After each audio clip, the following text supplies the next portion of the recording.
Hi everyone, welcome in or welcome back to my channel. So in today's video, as you can see, I have a very special guest with me. Hi everyone, I'm Misbah from the UK and I'm a teacher here in Sejong. Today we are filming a video where we are talking about our experience of being an elementary school teacher versus a high school teacher with the epik program.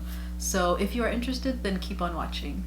But we actually filmed a video on Misbah's channel about living in Sejong versus Jochiwon, so definitely check out that video. It will be on her channel and I'll definitely link it down below and up above in the card. First, I guess we can talk about our past teaching experiences, if we have ever taught in the past.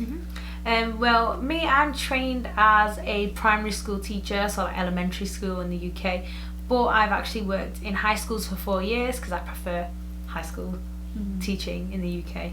So I've got experience teaching 5 to 16-year-olds in the UK, and actually I've had a bit of experience teaching 17 and 18. We call them sixth formers.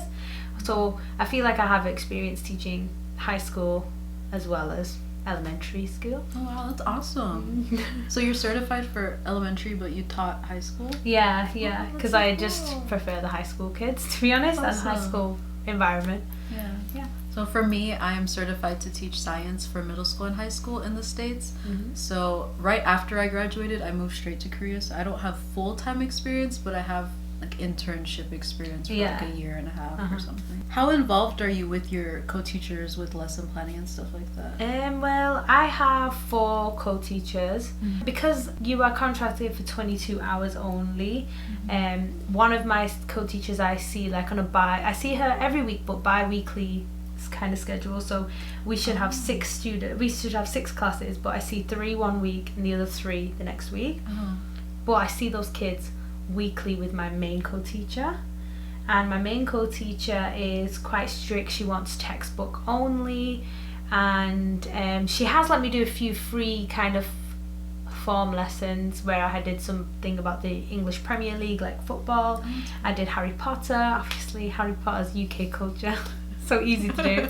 What else? My other 2 co-teachers, one of them, she does textbook stuff, but she does let me kind of teach the lesson, and she translates, and then she lets me do like a project. So with one text, for example, she'll say we can do this for 3 weeks, so you can have a bit of leeway doing it, whereas my main co-teacher's like 1 text per week only, and then we move on. So I'm kind of like, that's a bit awkward. So that's one of my co-teachers. She lets me kind of do 1 text for a few weeks, and then one co-teacher makes me 1 text per week. And there's another co-teacher, and she lets me kind of do whatever. She's like, we don't have to do the textbook. So nice. Yeah, it's really good. So they've had the most, I feel like that class has had the most fun because I've had that free range. So it just depends on literally not only your school but your co-teacher. So they could be more lenient, and I have 4. So I don't have my own classroom. I have my own desk at my office with a laptop and stuff, and it's quite a high desk. So it's quite personal. So I do have somewhere to work. And I only have 1 high school, so I don't go to any other school, so they've got me all week. So it really does vary on the teachers and also on the school. But I work at a special high school, so my kids already speak English, pretty much. None of them, most of them are fluent. My experience is still quite different to other high school teachers, but I do find obviously they've been taught since middle school to high school English, so if they're in high school, they'll speak more English than they would in middle school, and especially they'll speak more than they would in elementary. So this is kind of going off of the questions that I prepared, but since you are at a special high school, do you feel like the textbook that you use is too easy for your students, or is it like a good level for your students? I think it's quite a good level because it's like they've got an Oxford and a Cambridge textbook. Wow. Yeah, so it's kind of high level text that we would probably read in general, like an article we'd read. So it's okay for them. Sometimes I feel like some kids it is a bit easy for them because they're even more fluent. A lot of my kids have lived abroad for a couple of years. Yeah, so they speak English because they've been taught in foreign schools abroad, and their English is fine. So some of them are like, but we kind of do a lot on like vocabulary. So this is new vocabulary, this is what it means.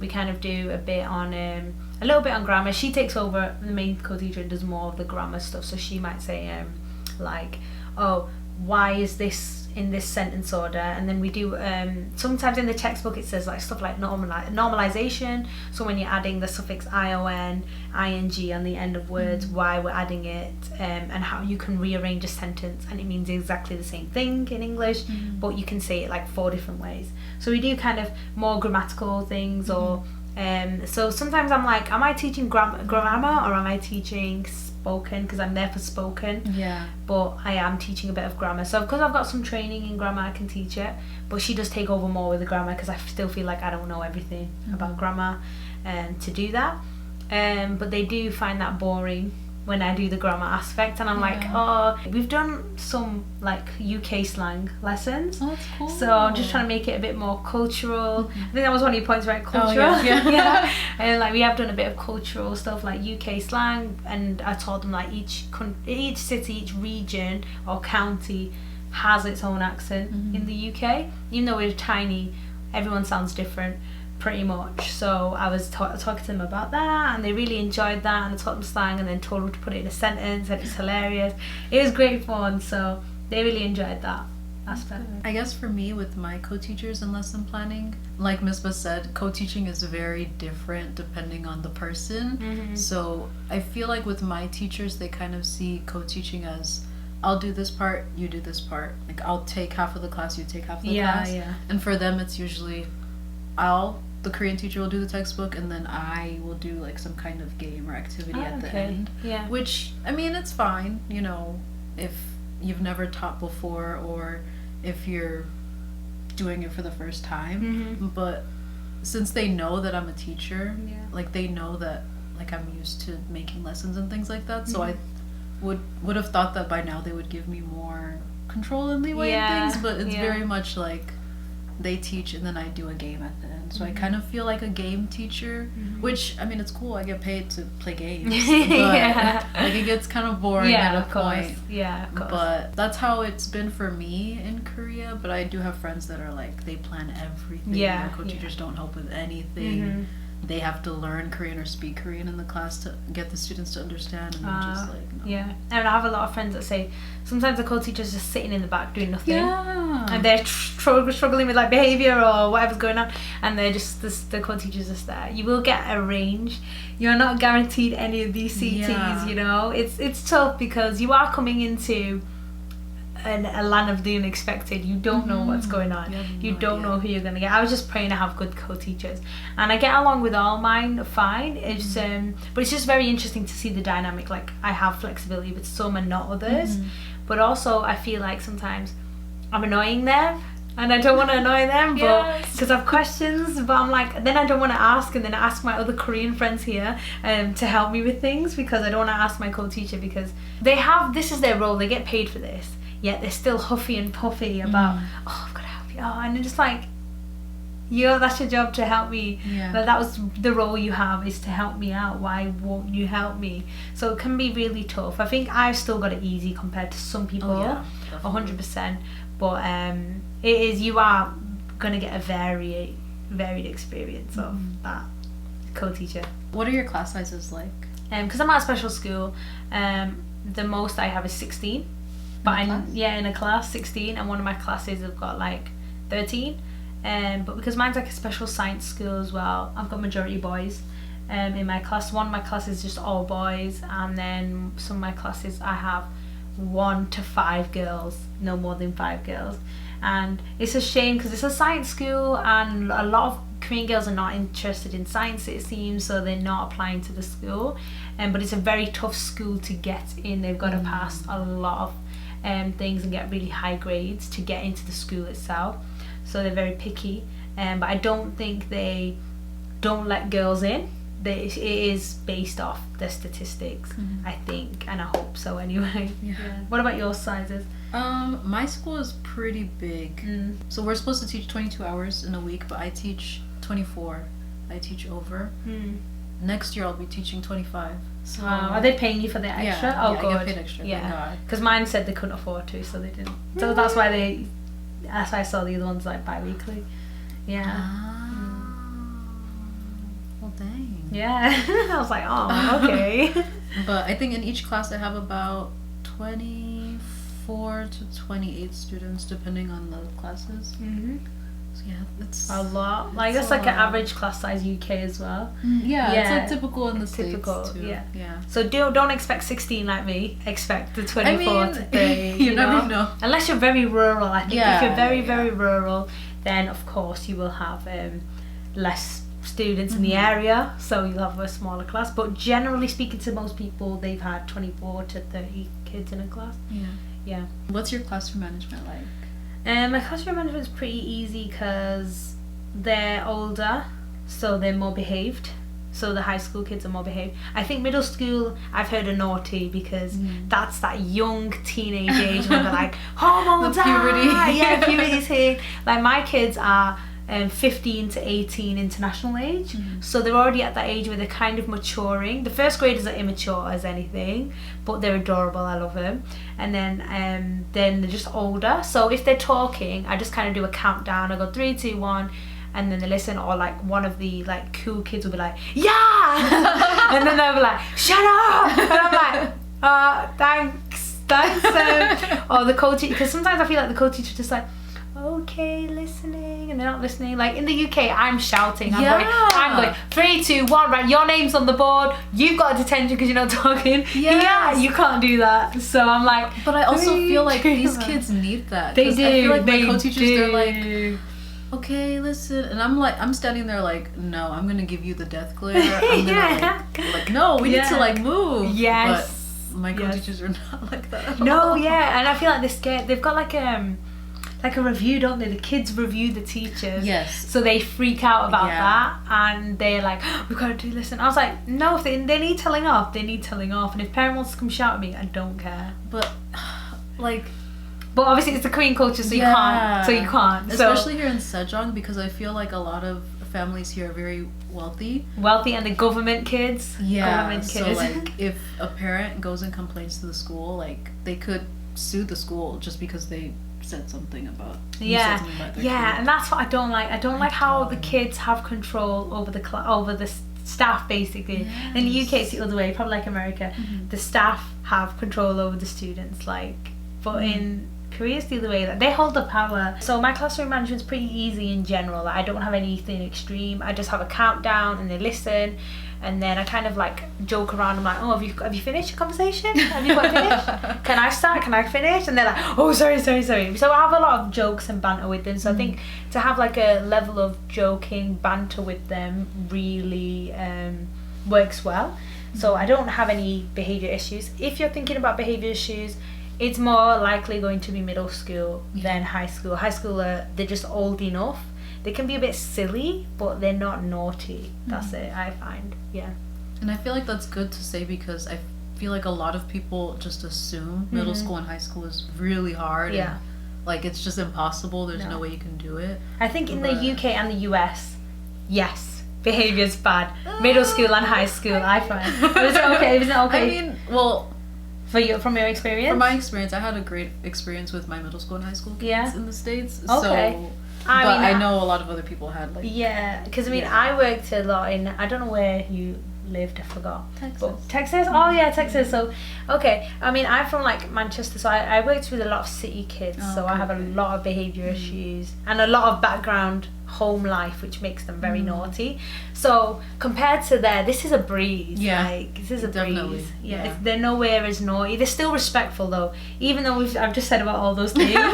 They're still respectful. They're not maliciously naughty in your lessons, and if they are, it'll be like one kid in a whole class or one kid in the whole school, and that kid is like that with everyone, which you can expect. But in general, I think middle school will be a bit more naughtier because of puberty and things like that, and they think they're grown up now because it's middle school. But in general, I think high school's not as hard as probably middle school, but even then my middle school friends have enjoyed it. Yeah, same. They've not said anything too terrible. So do you have any tips for first-time teachers or for future teachers that are thinking of coming to Korea to teach? Yeah, if you've never taught before, it can be hard when you're doing planning, for example, because you're not going to be able to think of ideas quickly. I still struggle with ideas, to be honest, and I've been teaching, technically including my degree, this is my 8th year in education, so even I'm struggling, with ideas. So don't freak out and don't be like, I can't think of any ideas, I'm not going to be good, I give up. Don't do that. It's hard, especially at the beginning. So thinking of new ideas is hard, but what's good is if you do have a textbook, I know it might be boring, but you've got a base, and then you can pull from that and make games or activities or ask the co-teacher what you could do. So communicate with your co-teacher and try and build a really good relationship with them, because then they will want to speak to you and want to help you. And also I think being a first time teacher is don't beat yourself up about every little thing. Do not take anything the kids say personally. Don't be offended, they're just kids, okay? I know it sounds a bit like condescending, they're just kids, but they're just, you can't take anything personally. Like I've had in the UK kids swear at me, kids say malicious things about me, and I've just had to just dust it off, because you don't need to take it serious, because if you do, you will really be upset and you won't want to go in, and it's tough. They can feel that you're like vulnerable, yes, and they'll use it against you and anymore. intimidated. They know you need to stay quite strong and quite firm. So in Korea you don't really have that issue that much, but again, anything if they're joking, but the kids have limited vocabulary, so they might go, oh teacher, you look fat today, or you look chubby, or you look big, or you look strange. Don't be like, oh my god, a 5-year-old called me fat. Just, or like an 8-year-old, just be like, okay, thank you, or oh, you don't say that to people, correct them. Don't take anything they say personally. I think more tips are just have fun with it. So sometimes I can be quite timid. I know I sound like a big mouth now, and I am, but in like situations in school I feel intimidated. Like when I'm in a classroom, like I'm with like kids that are 18 and they're taller than me, they're bigger than me, and I'm like, in the UK high school finishes at 16, so I don't really deal with the older ones, so it can be intimidating, like all these 17-18-year-olds looking at you like and you're like, ah, so it can be like intimidating, but fake it. Just fake that you're not phased. Just be like, okay, really confident. Just try and have fun with it and be confident with it. And but just expect things to go wrong. Like you can agree, like teaching, nothing's guaranteed. You can plan a perfect lesson, they could hate it, they could find it boring. Don't take it personally, learn from it. Say, right, okay, they didn't like that, they found this boring, right, change it for next time. Or if you have to improvise in lesson, just improvise. Just maybe think of how you could extend that activity, or how you could, if someone's finished, have a like extension task. Say, all right, you finished that, can you now now you've put it into a sentence, can you make 5 sentences out of this topic? Things can go wrong. I had some fun lessons planned and then they were sleeping, and I was like, wow, great. And I was like, oh, that's not fun after all. You know, so expect the unexpected and just learn from it. Don't take it personally, just learn from it, because that's something you can do. You can't cry over spilled milk, as they say. It's done. It was a terrible lesson. It was terrible. Why was it terrible? What can you do next time? That's my main advice for teachers. Yeah. I guess other tips I have is to try and make a good connection of friends of teachers, so that you can rely on, whether it's for lessons or advice or just to vent. Like definitely having like a strong support system while you're here in Korea is 100%. so helpful. Definitely. And it's important for your own sanity. Like you'll go crazy because you're so alone. You're like, I'm bored. Especially if you're really rural. Like, oh gosh, I can't imagine. You've got loads of websites like Wayguk, and there's loads of online websites and forums where people have like games suitable for Korean lessons, Korean kids, like, and foreign games and foreign lessons. So you could steal ideas off there if you're stuck for ideas as well. So I'll link some websites that you can use down in the description box below. Definitely so helpful. So helpful. Even when you're planning for like camp and stuff like that. Like, those websites are definitely the plug. For sure. So that's it for this video. If you enjoyed this video, definitely make sure to give it a thumbs up and subscribe to my channel and also Misba's channel. And don't forget to check out the video that we made on her channel about living in Sejong versus Jochuan. So yeah, thank you so much for watching this video, and I will see you in my next one. Bye!